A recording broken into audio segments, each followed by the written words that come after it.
செல்வகுமாரின் மாலை வானிலை ஆய்வறிக்கை. அதிகாரப்பூர்வ வானிலை அறிக்கைக்கு இந்திய வானிலை ஆராய்ச்சித்துறை அறிக்கையை பார்க்கவும். 2026 பிப்ரவரி 28 சனிக்கிழமை மாலை நிலவர ஆய்வறிக்கை. வானிலை அமைப்பு. இன்றைக்கு கேரள எல்லையோர மலைப்பகுதிகளில் மட்டும் மழை எதிர்பார்த்திருந்தோம், பெய்து கொண்டிருக்கிறது. கன்னியாகுமரி முதல் நீலகிரி வரையும் மழையில் மட்டும் மழை பொழிகிறது. கொடைக்கானல் மலை பகுதிகளிலையும் ஆங்காங்கே மழை காணப்படுகிறது. கொஞ்சம் ஒரு சில இடங்கள்ல மலைப்பகுதியை ஒட்டிய சமவெளி பகுதிகளிலையும் மலைப்பகுதியை ஒட்டிய பகுதி மேற்கு மாவட்டங்கள்ல ஒரு சில இடங்கள்ல காணப்படுகிறது. நாளைக்கு கேரளாவில் மட்டும்தான், மலைப்பகுதிகளில் நாளை இருக்காது. தொடர்ந்து கேரளாவில் மழை இருந்துட்டே இருக்கும். ஒரு 4-5 நாட்களுக்கு கேரளாவில் மட்டும் இருக்கும். தமிழ்நாட்டை பொறுத்த வரைக்கும் வெப்பம் அதிகரிக்கும்னு சொல்லியிருக்கிறோம். இதுல வரக்கூடிய 1, 2, 3ஆம் தேதி மட்டும்தான் கொஞ்சம் அதிகமா இருக்கும். 1, 2, 3ஆம் தேதி மட்டும்தான் கொஞ்சம் வெப்பம் அதிகமா இருக்கும். நாளை விட 2ஆம் தேதி 3ஆம் தேதி கொஞ்சம் வெப்பம் அதிகமா இருக்கும். குறிப்பாக ஈரோடு மற்றும் கரூர், பரமத்தி, வேலூர் இந்த சுற்றுவட்டார பகுதி மட்டும். ஈரோடு, கரூர், நாமக்கல் மாவட்டத்தோட அந்த 4 இணையும் பகுதி, அந்த பகுதியிலும் கொஞ்சம் அதிகமா இருக்கும். கொஞ்சம் அந்த பாலக்காட்டு கணவாய் நுழைவாயில் முதல் கரூர் வரைக்கும் உள்ள பகுதி மட்டும் கொஞ்சம் அதிகமா இருக்கும். வழக்கமாக இருக்கக்கூடிய வெப்பத்தை விட திருநெல்வேலி, மதுரை, திருச்சி எல்லா பகுதியுமே கொஞ்சம் வழக்கத்தை விட கொஞ்சம் கூடுதல் வெப்பம் இருக்கும். தவிர 100 டிகிரியை நெருங்குவது என்பது அது ஈரோடு. 100 டிகிரியை நெருங்கி உணர் வெப்பம் கொஞ்சம் அதிகமா இருக்கும். 3ஆம் தேதிக்கு அப்புறம் உயரழுத்தம் சற்று விலகும் என்று எதிர்பார்க்கப்படுகிறது. நம்ம 8ஆம் தேதி வரை ஆக்கிரமித்திருக்கும்னு சொன்னோம். ஆனா 8ஆம் தேதி வரை இருக்கும். முழுமையான ஆக்கிரமிப்பு இல்லாமல் கொஞ்சம் கிழக்கு காற்றை கொடுக்கக்கூடிய காற்று சுழற்சி ஒன்று வரப்போகிறது. 3ஆம் தேதியே வரப்போகுது. அதனால மழை தராது. நல்லா புரிஞ்சுங்க. கடல்ல மட்டும்தான் மழை தரும், தரையில் மழை தராது. மேகமூட்டங்களை ஏற்படுத்தலாம் ஒரு சில இடங்கள்ல, ஆனால் அது மழை தராது. 3லிருந்து 8ஆம் தேதி வரைக்கும் எதிர்பார்த்த அந்த உச்சபட்ச வெப்பம் என்பது பெரிதா இருக்காது. 100 டிகிரிக்கு கீழே 100 டிகிரியை ஒட்டிய அப்படி இருக்கும். ஆனால் அதை விட இந்த 2ஆம் தேதி 3ஆம் தேதி கொஞ்சம் கூடுதலாகி பிறகு கொஞ்சம் குறையும். ஆனால் 100 டிகிரிக்கு மேலே போகாது. 100 டிகிரிக்கு கீழே 100 டிகிரியை ஒட்டி இருக்கும் இந்த ஈரோடு மாவட்டம், ஈரோடு, கரூர் இந்த பகுதி. புரியுதுங்களா? 2ஆம் தேதி 3ஆம் தேதி தான் கொஞ்சம் கூடுதலா இருக்கும். அதுக்கப்புறம் 8ஆம் தேதி வரைக்கும் கொஞ்சம் குறைந்து இருக்கும். ஆனால் உயரழுத்தமும் கிழக்கு காற்றும் இணைந்து வரும். கிழக்கு காற்றும் உயரழுத்த காற்றும் இணைந்து வரும். இதனால உயரழுத்தம் மட்டும் இருந்தால் கடலோரம் இரவு நேரத்தில் குளிர் இருக்கும், பகல்ல வெயில் இருக்குன்னு சொல்லியிருக்கோம். அதே தான் உள்ளேயும். ஆனால் கிழக்கு காற்று கொஞ்சம் இணையும் என்பதனால அந்த இரவு நேர குளிர் என்பது இருக்கும். ஆனால் பகல்ல அதிகபட்ச வெப்பநிலை என்பது ரொம்ப 100 டிகிரிக்கு மேல போயிடாது. 100 டிகிரியை ஒட்டி இருக்கும். இப்ப புதிய அறிக்கை இது. அடுத்தபடியா 3ஆம் தேதியிலிருந்து 8ஆம் தேதி வரை ஒரு காற்று சுழற்சி ஒன்று இலங்கைக்கு அருகே வரும் என்று எதிர்பார்க்கப்படுகிறது. ஆனால் இது மழை தராது. வெப்பநிலையை கொஞ்சம் கட்டுப்படுத்தி வைத்திருக்கும். கடலோர மாவட்டங்கள் உட்பட கிழக்கு காற்றை கொண்டு வரும்.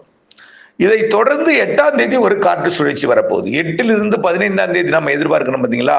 அது உறுதி. ஆனால் அதோட மழை எங்கே பெய்யும் அப்படிங்கிறது ஆய்வுல இருக்கு. கண்டிப்பா கடல்ல உறுதி. கடலில் பெய்து கொண்டு இரு காற்று இணைவை ஏற்படுத்தும். தமிழ்நாட்டிற்கு வருவதற்கு வாய்ப்பு இருக்கு. நான் எப்பொழுதுமே முன்கூட்டியே சொல்வதற்கு நான் கொஞ்சம் யோசிக்கிறேன். ஏனென்றால் இதெல்லாம் வழக்கத்திற்கு மாறாக வரக்கூடிய நிகழ்வு அல்லவா? ஆகவே வழக்கத்திற்கு மாறாக நிகழ்வு வந்தாலும் மேற்கு மாவட்டங்கள்ல நேற்று வரை மழை பொழிவை கொடுத்துச்சு. இன்னைக்கு கூட மேற்கு தொடர்ச்சி மலையில் இருக்கு. தென் மாவட்டங்கள்லையும் நேற்று வரை மழை பொழிவை கொடுத்துச்சு.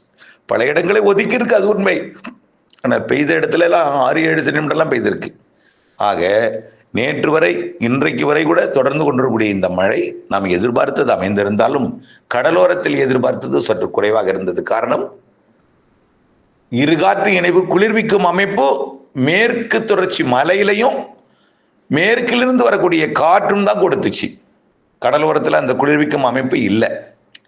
ஆனால் நிகழ்வு வலிமையாக தமிழ்நாட்டின் டெல்டா மாவட்டங்களை ஒட்டி வந்தது. பிறகு விலகி சென்று செயலிழந்தது. புதிய காற்று சுழற்சி 3ஆம் தேதியிலிருந்து 8ஆம் தேதி வரை ஒன்று அமைய இருக்கிறது. அது மழை தராது. கடலில் மற்றும் லேசான மழை பொழிவை கொடுக்கும். ஆனால் வெப்பநிலையை சற்று கட்டுக்குள் வைத்திருக்கும். 8ஆம் தேதிக்கு மேல 15ஆம் தேதிக்குள் நிகழ்வு கொஞ்சம் வலுவாக இருக்கும் என்று எதிர்பார்க்கப்படுகிறது. இலங்கைக்கு கண்டிப்பாக மழை பொழிவை கொடுக்கும். ஒன்று இலங்கைக்கு மழை பொழிவை கொடுக்கும்னு இலங்கை மக்கள், அறுவடை விவசாயிகள் அச்சப்பட வேண்டாம். எல்லாமே ஆய்வில் இருக்கு. நான் சொல்வது முன்னெச்சரிக்கை, அப்டேட்ஸோட இணைந்திருக்க வேண்டும் என்பதற்காக. புரியுதுங்களா? நான் இதற்கு மேல உங்கள்கிட்ட புரிதல் இல்லாமல் இயற்கையோட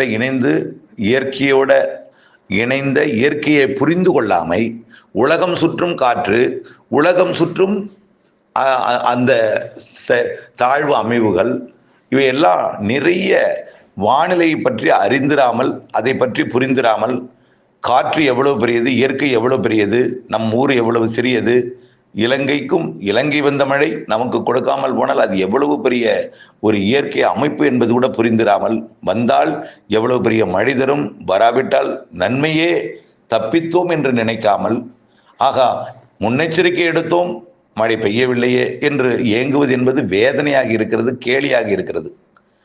அதெல்லாம் பார்க்கும் பொழுது உங்களுக்கு வானிலை அறிக்கை சொல்ல மனம் வரவில்லை, முன்னெச்சரிக்கை கொடுக்க மனம் வரவில்லை. இருந்தாலும் அப்டேட்ஸோட இணைந்திருக்க மட்டும் எனக்கு மனம் வருகிறது. அதற்காக அச்சப்படுத்துகிறேன் என்று நீங்கள் நினைக்க வேண்டாம். இவை எல்லாமே முன்னெச்சரிக்கை தான், அறுவடை விவசாயிகளுக்கானது, திட்டமிடுதலுக்கானது. புரியுதுங்களா? இப்போ வெப்பம் தனியும் என்பதே ஒரு முன்னெச்சரிக்கை தானே, வெப்பம் குறைவாக இருக்கும் என்பதே ஒரு மகிழ்ச்சி தானே இந்த தேர்தல் காலத்துல.